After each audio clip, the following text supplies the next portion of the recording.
Siyata Dishmaya, nous commençons la 4e Mishnah du 7e Perek de Masechet Pia. La Mishnah nous enseigne le din de Olelot. La Torah nous dit Vecharmecha loteolel, c'est-à-dire ta vigne loteolel. Que signifie loteolel? Tu ne prendras pas les olelot, c'est-à-dire les grappes qui n'ont pas été bien formées, qui sont réservées aux pauvres, comme nous allons le voir tout de suite dans la Mishnah. Ezoi olelet. Qu'est-ce que c'est olelet? Cette olelet que la Torah nous interdit de prendre et que l'on doit laisser aux pauvres. Kol she'en la lo katef velo natef. C'est-à-dire une grappe qui n'a pas katef d'épaule, velo natef, ni d'un raisin qui pend. C'est-à-dire, comme nous explique le Barthénora, généralement une grappe est formée d'une tige principale et il y a comme des petites grappes qui sont attachées à cette tige-là. Donc lorsque les grappes du haut sont couchées sur celles du bas, les petites grappes, bien sûr on parle des petites, dans une seule grappe il y a des petites grappes, celles du haut sont posées sur celles du bas. Donc c'est comme un poids sur les épaules de l'homme, c'est pour cela que ça s'appelle katef. Donc une grappe qui n'a pas de katef et qui n'a pas non plus de natef. C'est quoi natef? Natef, ce sont les grains de raisin qui sont à la fin de la grappe, qui pendent comme notef, quelque chose qui coule. Donc une grappe qui n'a pas de katef ni de natef, c'est celle qui est réservée aux pauvres. Donc elle n'est pas bien composée, pas bien formée. La Torah nous dit tu ne la couperas pas, tu la laisseras aux pauvres. Mais imiesh la katef ou natef shel balabait. S'il y a l'un des deux, c'est-à-dire ou bien katef ou bien natef, c'est-à-dire ou bien des épaules, c'est-à-dire la grappe en haut est bien formée, elle est plus large, ou bien natef il y a un grain en bas, donc il y a ou l'un ou l'autre, là c'est shel balabait, c'est au propriétaire, même s'il n'y a pas les deux. Im safek, c'est-à-dire que il y a un doute. Il y a quand même des petites grappes qui sont attachées à la tige centrale, mais on ne voit pas bien cette épaule comme ce poids sur les épaules.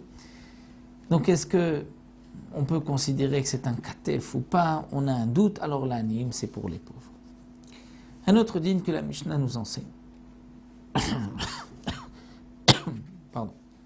Olelet sheba arkuva. Olelet sheba arkuva. C'est quoi arkuva? Arkuva, c'est une branche. Une branche de serment de vigne où se trouvent des belles grappes donc qui appartiennent au balabait, mais aussi des olelot, des grappes qui n'ont pas bien été formées. Et lorsque le balabait va couper cette branche, et va à la fois couper les belles grappes et aussi celles qui ne sont pas bien composées. Le tout est pour qui? C'est ce que la Mishnah nous enseigne, le sheba arkuva qui se trouve dans une branche de la vigne, im nikretset imaeshkol, si elle est coupée avec la grappe elle-même, alors arish el balabait, ça appartient au balabait, puisque c'est pris en une fois, c'est pour lui, vim lave sinon, c'est-à-dire que si, lorsque je coupe la branche, je n'ai pas toutes les belles grappes, donc dans ce cas-là, arish el anib, c'est pour les pauvres, puisque, comme nous l'avons vu, la Torah dit, une grappe qui n'est pas bien formée, tu la laisses aux pauvres. Quel est le din? Garger yechidi, c'est-à-dire que nous n'avons pas ça un garger, c'est-à-dire des grains yechidi tout seul.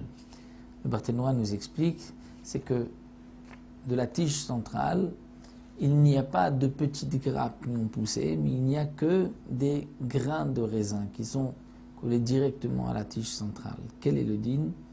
Rabbi Yehuda Omer eshkol, Rabbi Yehuda dit c'est considéré comme un eshkol, comme une grappe.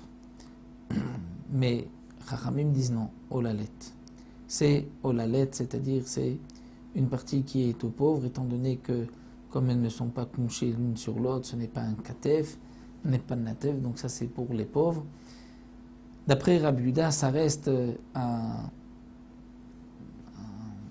eshkol, une grappe, parce que nous avons un passouk qui dit que parfois, lorsqu'il reste dans l'arbre, sur la tige, 2-3 grains. Donc de là, il a appris que 2-3 grains, c'est effectivement olelot, comme c'est marqué dans le passouk, mais plus, ça reste une grappe, même si c'est vrai qu'elle n'est pas bien formée, mais comme il n'y a que des grains rattachés à la tige centrale, Pour Rabbi Yehuda, c'est un eshkol, c'est pour le propriétaire de la vigne et ce n'est pas pour les pauvres.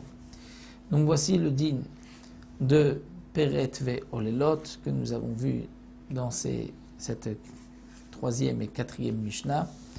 Et on continuera aussi, toujours dans ces deux halachot concernant la vigne, dans les Mishnayot qui suivront, Be'ezrat Hashem.